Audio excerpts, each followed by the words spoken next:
address something, and I spoke to a couple of my friends about it, and some thought it was appropriate, some didn't, and I mean, ultimately it's up to me, so I decided to make this video, and basically is to address some of the rumors going around about myself and my work. So there are gonna be people that that are gonna criticize no matter what, and this video is not for those persons. You know what I mean? Some people that look for the negativity and the thrive and that kind of stuff. The bad stuff is always more exciting than the positive stuff, and that's a prerogative. You know what I mean? I'm not gonna reach those guys. Who this video is for the guys somewhere in the middle. They never met me personally.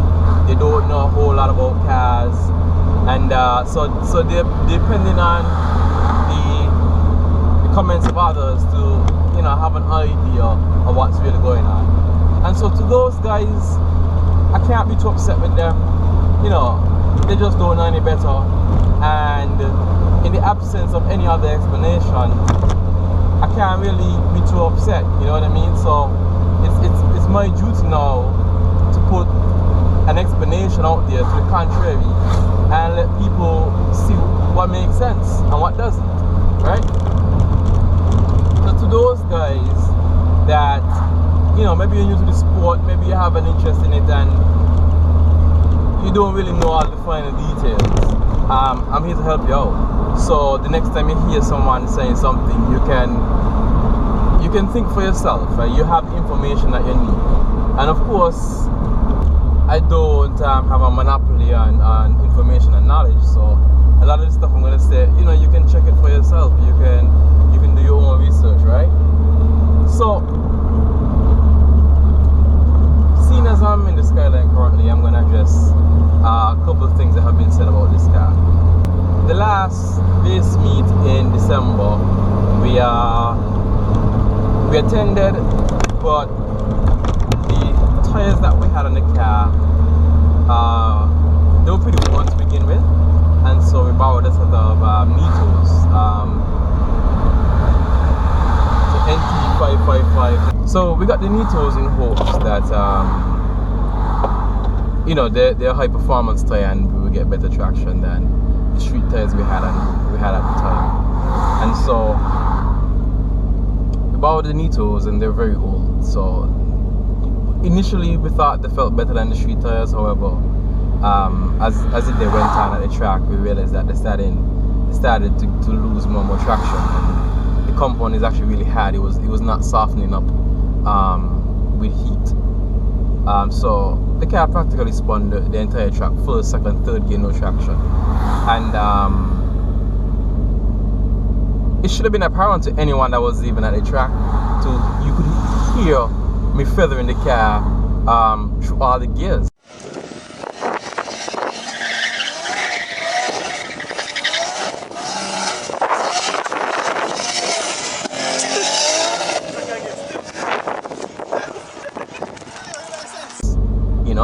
But it's like some people, they have all evidence they need right in front of them, and they still cannot come to a proper conclusion. And so when we got back home, they were talking about, oh, that's a skyline, in the Federation and all that kind of stuff. And I'm like, really? The car spun 3 gears, even on, regular, good street tires. The car would roll on and boost in first gear and spin the tires. You hit second gear, depending on the surface, depending on how fast the shift, it would blow off second gear. So, and there's a video of the car doing it on 10 psi, and the car is running more than 10 psi right now.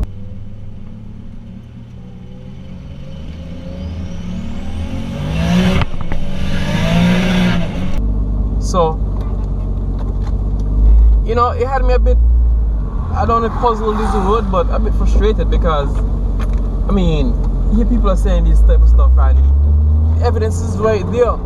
So don't let anybody make up your mind for you, alright? Look at the evidence that's there and again see what makes sense.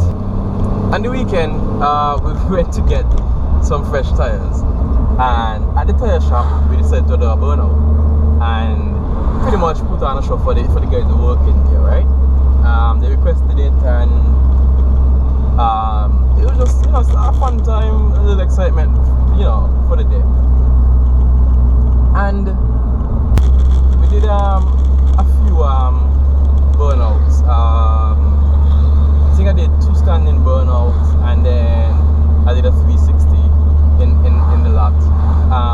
At one point I did attempt to do a second gear burnout because the guys were like, no, you need to pop the tires, you know, we need more smoke and all that kind of thing. I was like, alright, so I tried second gear. So the car backed down, and you know, people are running with it like, you know, what's wrong with that car and this and that, and you know.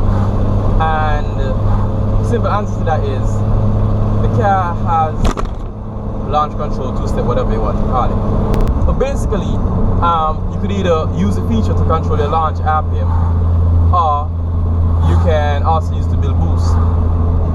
Now, because the majority of the tuning the car saw was on 1 street tires, the launch setting is not aggressive at all. It's designed, well, it was tuned so that the car would hook up on, again, dead street tires. So it's really not aggressive. So it's the launch RPM is actually lower than the boost threshold for the car. That's where the turbo comes on full boost. And the emission and fuel settings, it still does not build that much boost on the line. So now we're at the tire shop. I don't have a laptop with me to change the settings, and again, it's set up for 1 street tires and to gain maximum traction off the line with street tires. The issue that's in here right now, you would see that, well, I'll show you a video here.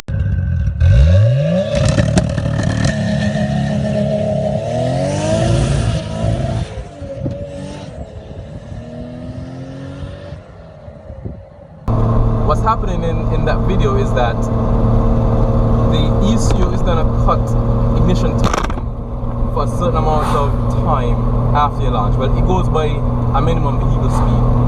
And so what's happening there is that ECU is reading that the speed of the tires is not that fast, and it's still cutting timing. I decided to leave it that way so that as it pulls timing, the car can get some forward motion off the line. You can get some kind of traction. And when the boost comes on in first gear, the car blows the tires off, right? So all the settings were there so that the car could hook on bad tires. So what do you think is gonna happen if I try it, you know, in second gear? So okay, so the car did a burnout fine in first gear. People say, well, okay, yeah, it did a burnout, but then why does the car need water? Why does the car need water? The car doesn't need water to do a burnout. But the car doesn't need water to do a burnout. But look at any sub 10-second drag car. You don't even have to go that far. But I'll use a high powered car just to prove my point.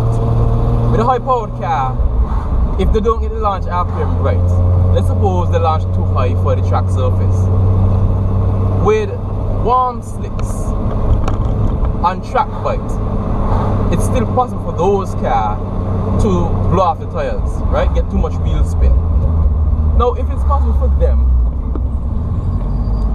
to still get too much wheel spin on slicks that have been heated on track bite, why is it that prior to launching or prior to staging they do a burnout in water? I'll give you some time to answer the question. Why would a high-powered car still need water to burn out, even though they can turn over the slicks easily? Still waiting. This answer is, for a burnout, you don't want to put unnecessary stress on the car. Not that the car can't burn out on a dry surface, but the water makes it easier, and so it's less stress on your drivetrain. Drag racing is a very taxing event on your car, and especially on your drivetrain components. A lot of things break in drag racing that ordinarily wouldn't break on the street or even on a circuit. So the water is there so you don't put unnecessary stress on your drivetrain. And a matter of fact, if you look at some of the higher horsepower cars, the higher horsepower supers, 10-second supers, you might see them put a car in second gear to do the burnout. And the simple reason is that you want more speed in the tires, so you want the tires faster. You know, for that kind of speed and the temperature you want in the tires, you might be there a while on first gear, trying to get them up temperature. You don't want to be there sitting on the limiter, trying to get the tires warm. So it's easier to just use second gear and heat up the tires faster that way. So the car doesn't need water to do a burnout. So you hear people talk, always critique what they're saying, right? Listen to what they're saying, take what they're saying with a grain of salt. So I hope that the information that I've given you just now helps, right?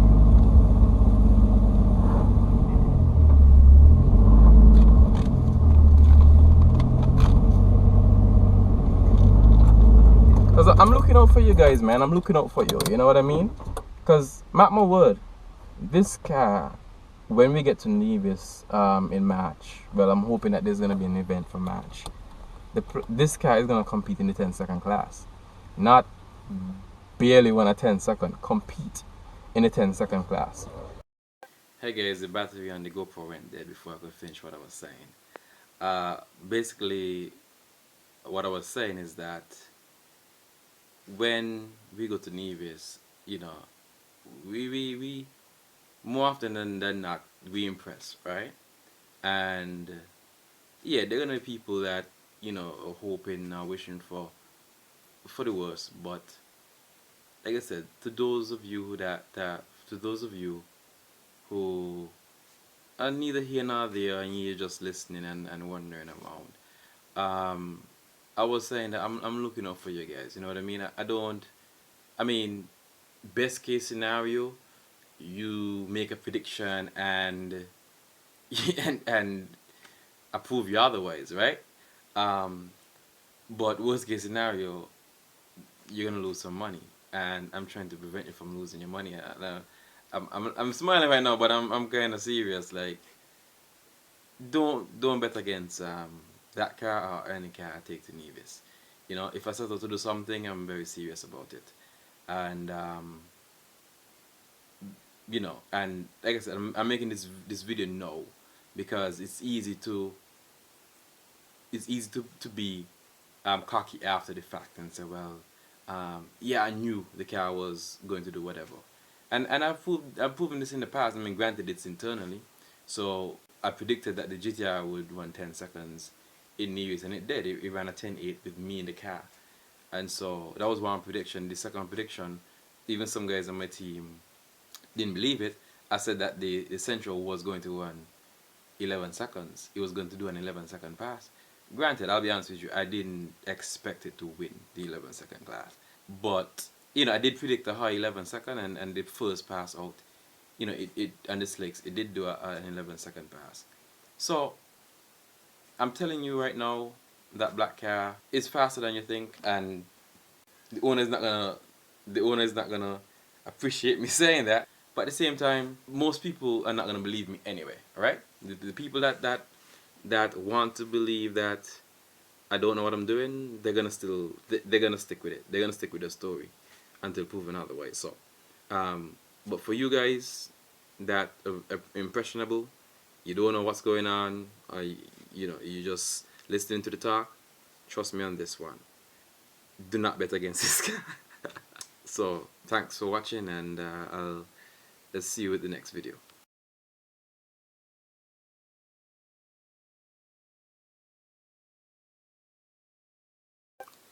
So, in the burnout video, if you pay attention, you will notice that what I was saying about the launch RPM being below the boost threshold, if you listen to when I drop the clutch, the wheels start to spin, but they're spinning slowly, and you could hear the engine revs are pretty low, and you hear them slowly start to come up, and then you could hear when the car comes on boost. It almost sounds like how an automatic car would do a burnout, right?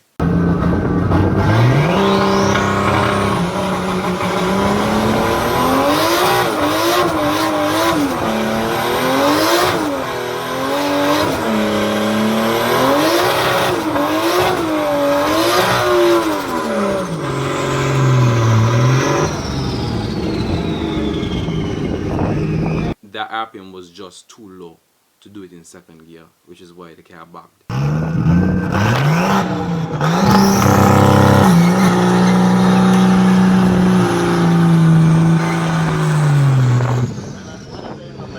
Okay, done. Couldn't do anything about it at the time. I tried, right? I wanted to put on a show, and that was it. I was just having fun. The interesting thing is that to say a quote unquote small guy like me go to Nevis, there was no failure with the car or anything. That the car was working perfectly fine. We just didn't have the tires, and it was this big talk of the town. I mean, granted, and the car was from Nevis. I guess people were looking forward to it. I'm sort of disappointed the guys that were looking forward to it, because I know there's some guys that when we come Nevis they will look forward to it, because we always bring something impressive. At the tire shop with the burnout, it was just there to have fun. We were just trying to have some fun, and all of a sudden the car's the talk of the town. The activities of that day is like headline news. So, I mean, I guess as I say, all press is good press, right? So, the fact that people are talking, are paying attention, I guess means that they might be a little bit scared. I'm joking. I'm joking, but you know, it's all excitement. I'm glad that in whatever way I could bring back some kind of excitement to the racing thing, and hopefully, maybe I've done some part in helping to bring out more people to the next race meet, right? So you could see how this thing ends. So, yeah, take care.